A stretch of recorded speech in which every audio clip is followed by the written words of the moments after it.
Hey everyone! Need a professional invoice but don't want to buy special software? Excel makes it super easy to create one quickly. In this guide, I'll show you how to make a clean, functional invoice step by step. So let's dive in. First, create your header.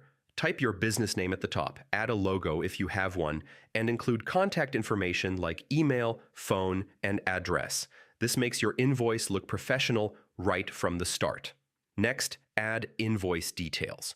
Include fields for invoice number, date, due date, and client name. You can leave these as blank cells to fill in for each invoice. Now create the itemized section. Add columns for item description, quantity, unit price, and total. Format the header row with bold text and borders to make it stand out. To automatically calculate totals, use formulas. In the total column, type equals quantity multiplied by unit price. At the bottom, use sum to calculate the subtotal. Then add tax if needed by multiplying the subtotal by your tax rate. Next, calculate the final amount due. Add subtotal and tax, and optionally subtract any discounts or prepayments. Use formulas so the total updates automatically whenever you change item quantities or prices.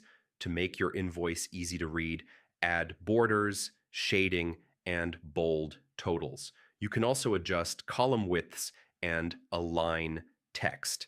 A clean layout makes your invoice look professional and easy for clients to understand. Finally, save your invoice as a template.